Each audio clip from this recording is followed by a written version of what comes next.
না জানি না আপনাদের কি হয়েছিল বলেন বলেন। হ্যাঁ, গত শুক্রবার জুমার দিন। পৃথিবী ধ্বংস হবে কিসের দিন বলেন? জুমার দিনে। গত শুক্রবারে 10টা থেকে 11টার ভিতরে, বিশেষ করে ঢাকার আশপাশে যে ভূকম্পনটা হয়েছে, ঢাকা শহরের ম্যাক্সিমাম বাড়ির কোনো অধিবাসী বাড়িতে ছিল না। কে কাকে ছেড়ে শুধু ঘর থেকে বের হতে পারলে বাঁচে। কতক্ষণ? কয়েক সেকেন্ড মাত্র। কয়েক সেকেন্ড না কয়েক মিনিট। এটা কে ঘটালেন বলেন? দোষ কার? আল্লাহ। আল্লাহর দোষ না? তাহলে এই ভূমিকম্প কে দিলেন বলেন তো? জিলজাল, ইদা জুলজিলাতিল আরদু জিলজালাহা, এই ভূমিকম্পটা আল্লাহ দিলেন। কেন দিলেন? কি জন্য দিলেন? এই ফিকিরের ফলাফল আমরা কি পেয়েছি বলেন? কোনো ফলাফল পাইনি আমরা। আচ্ছা বলুন তো,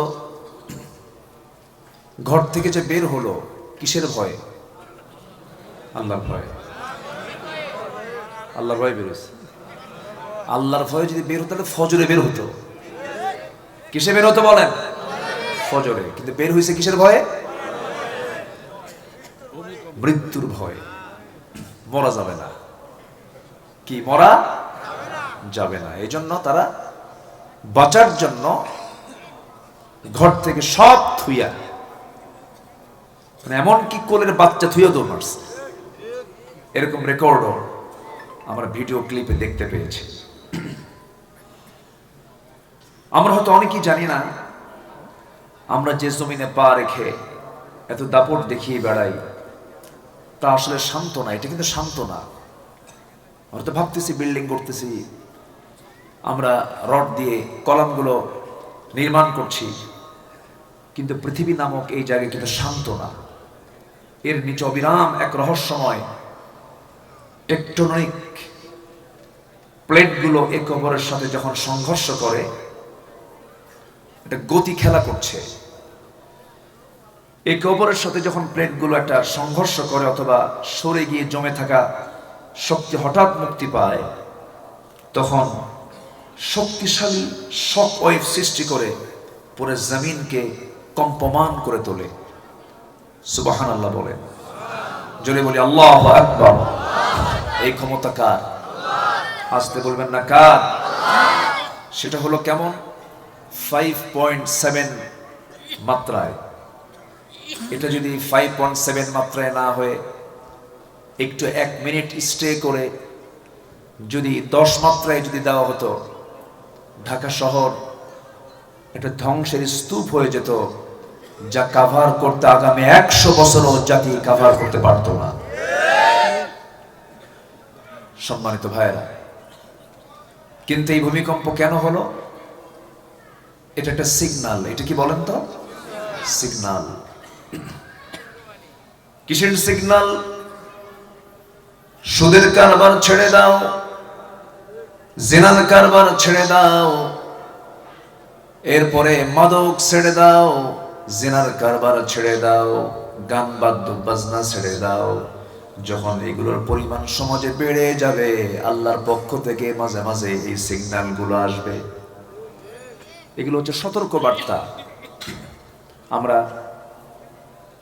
এই জাতীয় সতর্কতা থেকে, এই সিগন্যাল থেকে আমাদের শিক্ষা নেওয়ার তৌফিক আল্লাহ পাক দান করুন। জোরে বলি আল্লাহুম্মা আমিন।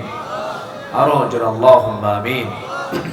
সম্মানিত ভাইয়েরা, সম্মানিত বন্ধুগণ, আমরা আখিরাতের সফলতা চাই। দুনিয়াতে সফল কাকে বলে? যে আর্থিকভাবে সামাজিকভাবে একটু দামি মানুষ, কিছু মিল ইন্ডাস্ট্রিজ আছে, কিছু অর্থবিত্ত আছে, সে মনে হয় সফল। না, সফল সে নয়। সুখ শান্তি যদি টাকা দিয়ে হতো এদেশের এখন টপ লিস্টের যে একজন ধনী ছিল, এখন সে জেলখানায় আছে। মাথার চুল থেকে নিয়ে পা পর্যন্ত সবই সাদা।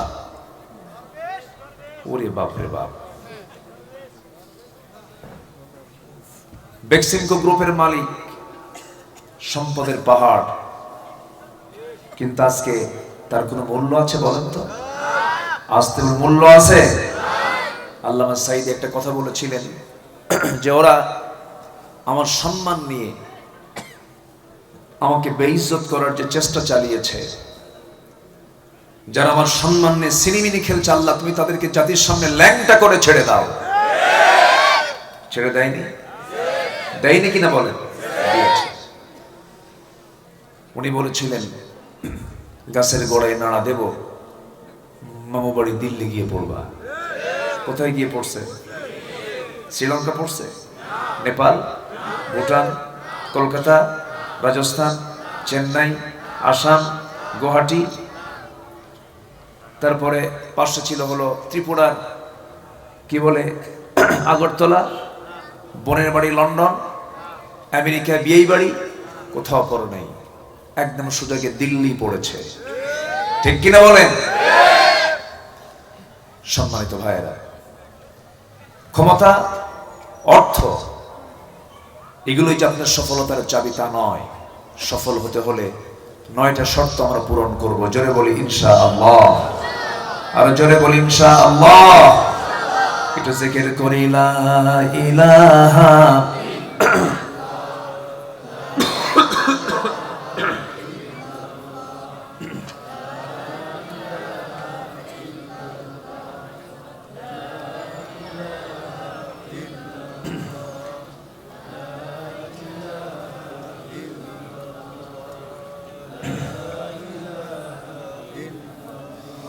আর জোরে লা ইলাহা ইল্লাল্লাহ সুবহানাল্লাহ ওয়ালহামদুলিল্লাহ।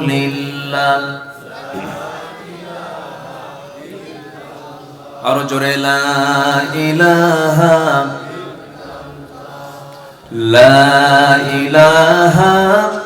ইল্লাল্লাহ মুহাম্মাদুর রাসূলুল্লাহ সাল্লাল্লাহু আলাইহি ওয়াসাল্লাম।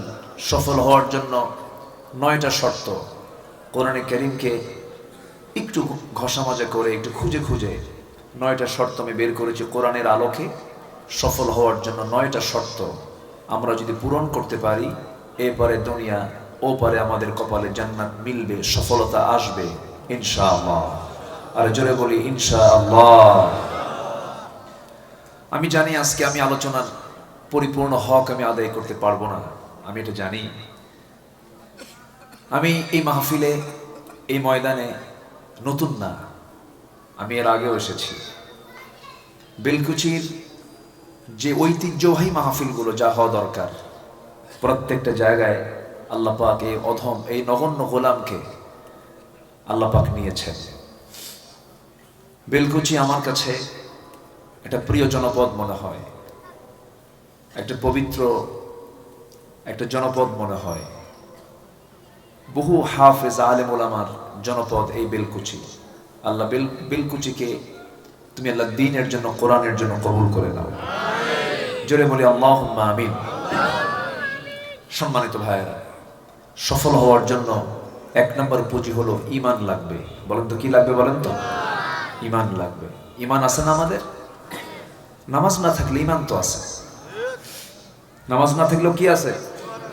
ঈমান আছে। এটার কিন্তু জোর অনেক বেশি। বিশেষ করে আবুল সরকার বাউল নাকি, বাউল না ফাউল? হ্যাঁ, ফাউল। আচ্ছা, বাউল এর আরবি হলো পেশাব। বাউলের বাংলা হচ্ছে বাউল, আল বাউলু মানে হচ্ছে পেশাব। তাহলে বাউল সম্রাট, নাপাকের সম্রাট এরা। এই আবুল সরকার, আমি অনেক আগে আমি শুনেছিলাম এর একটা মানে লেকচার কব না কি কব, পাগল তো এগুলো।